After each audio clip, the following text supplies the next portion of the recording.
নমস্কার, বং হিন্দি ডায়েরিজে আপনাদের সবাইকে স্বাগত জানাই। নমস্কার বন্ধুরা, আজ আমরা জানব এক পবিত্র ও ফলদায়ক ব্রতের কথা, পৌষ পূর্ণিমা ব্রত কথা।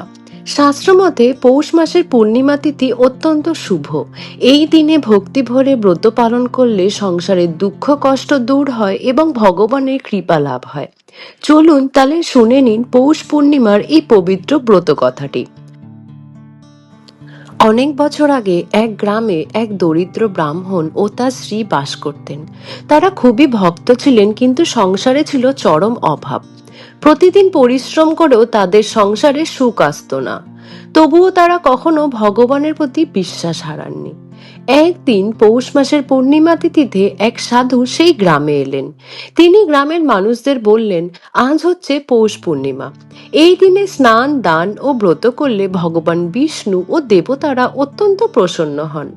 সাধুর কথা শুনে সেই ব্রাহ্মণ দম্পতি ভাবলেন, তাদের কাছে হয়তো ধন সম্পদ না থাকলেও অন্তরে ভক্তি আছে। তাই তারা সিদ্ধান্ত নিলেন সামান্য সামর্থ্যেই ব্রত পালন করবেন। পৌষ পূর্ণিমার দিন ভোরে তারা নদীতে স্নান করলেন। ঘরে ফিরে এসে পরিষ্কার মনে ভগবান বিষ্ণুর ধ্যান করলেন। সামান্য চাল গুড় ও ফল দিয়ে পুজো সম্পন্ন করলেন। এরপর এক দরিদ্র ভিক্ষুককে অন্ন ও বস্ত্র দানও করলেন। সারাদিন তারা সংযম পালন করলেন এবং সন্ধ্যায় গিয়ে প্রদীপ জ্বালিয়ে ভগবানের নাম স্মরণ করলেন। কিছুদিন পর আশ্চর্যভাবে তাদের জীবনে পরিবর্তন আসতে শুরু করলো।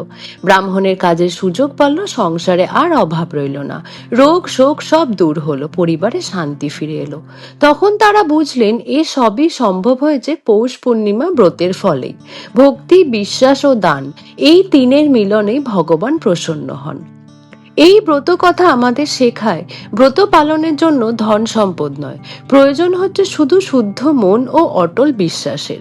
যে ব্যক্তি পৌষ পূর্ণিমায় ভক্তি ভরে স্নান দান ও ভগবানের স্মরণ করেন, তার জীবনে শান্তি ও সৌভাগ্য নিশ্চিতভাবেই আসে। আশা করি বন্ধুরা, আজকের এই পৌষ পূর্ণিমা ব্রত কথাটি আপনাদের ভালো লেগেছে। যদি ভালো লাগে তাহলে ভিডিওটি লাইক করুন, শেয়ার করুন এবং আমাদের চ্যানেলটি সাবস্ক্রাইব করতে ভুলবেন না। এমনই আরো ভক্তিমূলক কাহিনী, ব্রত কথা ও পঞ্জিকার তত্ত্ব পেতে সঙ্গে থাকুন বং হিন্দি ডায়েরিজ চ্যানেলের সাথে। আপনাদের দিনটি শুভ হোক। ধন্যবাদ।